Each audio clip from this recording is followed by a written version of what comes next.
All right, let me know when you're ready. Camera's good.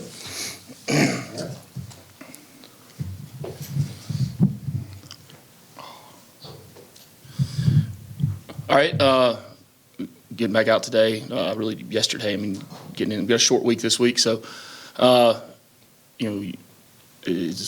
bad as it sucks on Saturday night, probably the only thing good about it was the fact that we do have a short week this week, and you got to flip the script fast, turn it around, and really today was like Tuesday practice. So a lot of things get in yesterday. Had a lot of recruits in, visitors, a lot of recruiting meetings, and then getting ready for the normal down game plan that we come out with today. So we addressed excuse me, each side of the ball teams addressed the corrections from the game on Saturday. But not a lot of time to sit around and dwell on it, and we got to move forward and get ready to roll. So, big game on Friday afternoon. Huge challenge for us. It's a challenge we're excited about, and very good football team, good players, good coaches, and excuse me, and playing good football right now. So, and we've kind of been the opposite. We have not been playing good football the last few weeks. So I'm not going to sit there and deny it or hide from it. So we got work to do. We got to improve. But that's what this week is. It's about what's right now. It's not about anything in the past. It's not about anything in the future. I told the team you got to put all those things away and tie them up in a little bag and put them away and deal with them after, because full focus has to be on this game this week. So with that, we go with any questions. Any questions, Chad? Touching on that a little bit, you talked about peaking, your team peaking. Maybe do you get a sense this team maybe peaked too early? You never know when you're in the moment, really. Because you don't know if you're hoping there's still more to go. And what probably game 7, 8, we're in there, and we're hoping we hadn't peaked.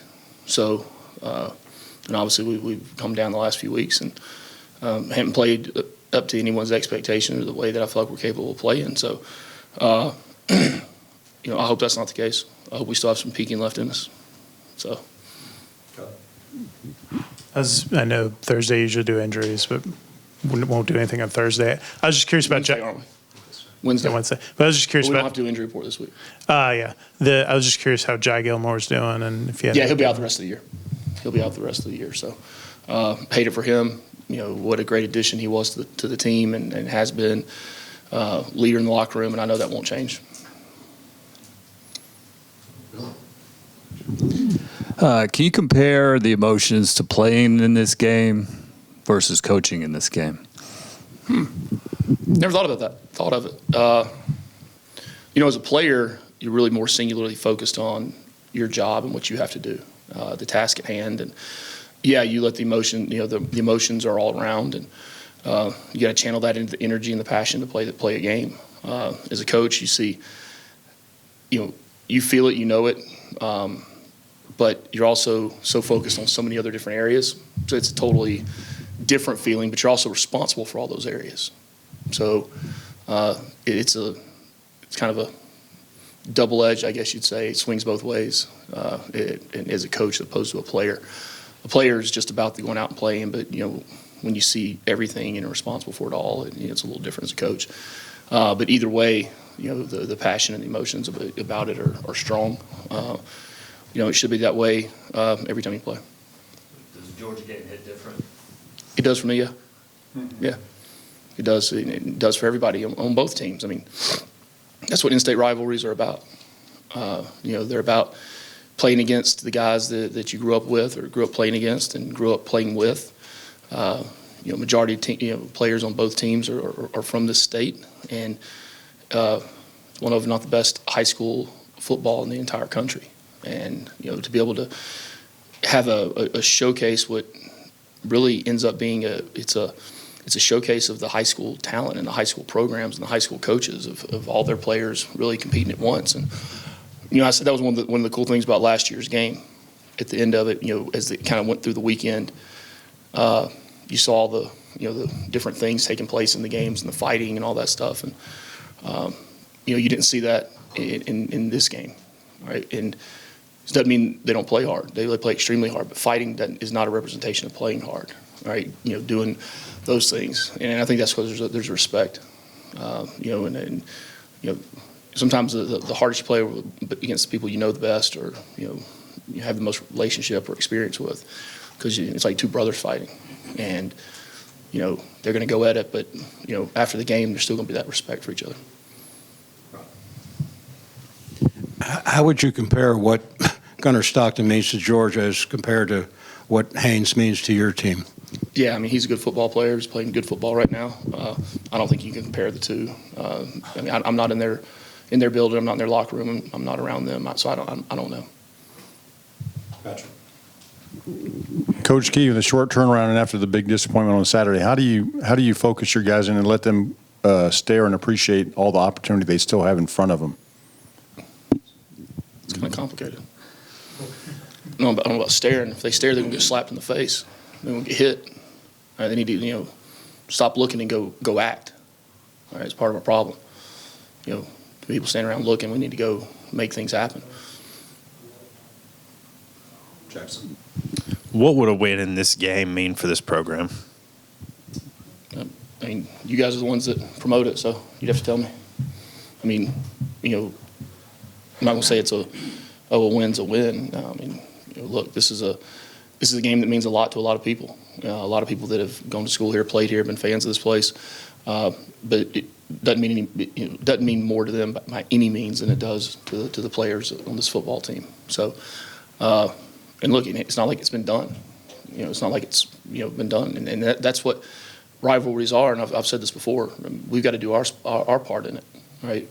Closing the gap's one thing. I mean, that's not even remotely. It's like I said after the game. I mean, how do you justify losing a football game? You don't. Right? There's no justification of losing the game, and it's our job to go out and put our best effort in to be able to come out on top. I know you say this year's about this year, but the way the game ended last year and how torturous that was for everyone involved on your side, just like that has to be some level of motivation for your guys that played in that game last year going into this one with the way that ended last year. Yeah, I don't know if it's more motivation. I do not get into the motivating part of it. I get into playing the game for the right reasons. And then 30 football team wasn't even here. So years don't carry over to each other. They're completely, I mean, week to week is different. Look, I mean, all that matters is this week right now. Everything that's happened in the past, everything that's happens future next week, none of that stuff matters this week. Not one bit of it. All right, records, wins, losses like of late. I mean, none of that does. That's what I told the team today. How's Haynes been? We haven't seen him make a couple bad throws like that in a game in a long time. How's he responded the last couple of days? Yeah, well, I mean, we didn't throw yesterday, but no. I mean, he's responded fine, no issues. Started off that way, and one thing I will say, credit to him for kind of pulling himself in and getting right. In the past couple years ago, that he kind of wouldn't happen. It would have been a whole game, and the maturity and the focus of him was able to set. And look, sometimes I mean, like offensive football is similar to golf, in that I mean. I'm sure y'all some real golfers out here in this crowd I'm looking at, but yeah. But I mean, you go shoot a 65 one week, and the next week on same course, same pin placement, you shoot a 75. It's the precision in the game. It doesn't travel every single play every single week. He's been on a heater for the last few weeks, and missed a few throws early, and it's not always him either now. By any means. He'll sit there and take responsibility for it all, but I mean, we had protection breakdowns, we had timing and routes, we had receivers knocked off, we had drops, we had everything. So you compile it all. Let's don't for a second put all that on Haynes.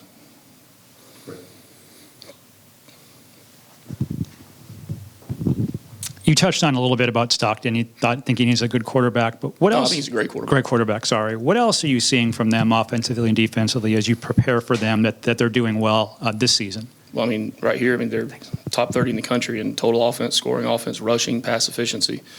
Defensively, total defense, scoring defense, rushing defense. They're top 10, top 15 in all those. They're top 10 national special teams. So, I mean, what are they doing? They're doing things well. They got a lot of young guys too. A lot of young guys that are playing, and they've matured over the course of the year, and they've been able to play, continue to build on it and play good football, and they're playing their best ball right now. Speaking of bright spots, so just talk to us about Isaiah Canyon, his progress. He had a good night the other night. His progress this year.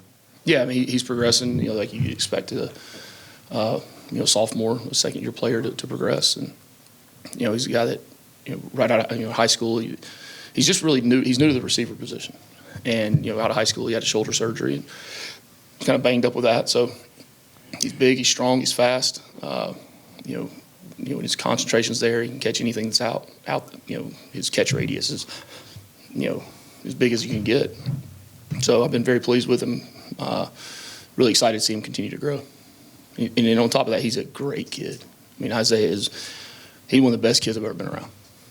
Unbelievable. It seems like this team does a better job as an underdog, and when they're facing expectations on the outside that are down on you guys. Is there something to that, like the fighter mentality? Y'all or asked that before. I don't. There's not. I mean, I don't think that one bit. I don't see it. I mean, different mentality going into a game. It's nothing that we talk about. It's nothing that we coach up. It's nothing we do different. Ben Galloway got some series the other night. What did he do to allow himself to put in that position to get in there? Yeah, I mean, he's another guy who was banged up at the beginning of the year, and he's been progressing and played multiple positions. And he's a third-year player in the program. There's still something to be said for players developing in a program. I know everybody wants the quick fix and the people to come in right away and make impacts. The second they step on campus, but he's a credit to staying in the program and developing, and he's earned his way out there. When you look at the film from Saturday, defensively, what changed in the second half? You guys got off the field and were able to have some success. We lit them up. Blitz from the upper deck. I mean, that's what we did. I mean, we brought a lot more pressure. I'm not saying anything that's not on tape that people can't see. So, and we were able to get the ball and make plays. But I mean, we still had instances where we, cut it to one score and it was right there, and bust a gap and have a missed assignment, and things spits. Like I said after the game, you're playing everybody down in there trying to stop the run and get the ball back, and if one spits, it does, and it sure did. I mean, if you're moving the front, somebody's got to get to there. The D line's got to get across. They got to get there. Linebackers have to fit. Safeties have to be in the support element. Anything else? Just. Coach, this game was one that you mentioned in your introductory press conference. You pointed out this particular matchup. Do you spend any time kind of letting your players know how much this game means to you individually, or do you let the meaning of this game or their own motivations just kind of come to them? Yeah, I mean, we talk every week about a different, there's different points of emphasis every week for different teams. This week's no different. Anything else? All right. That's it. All right, go Jackets.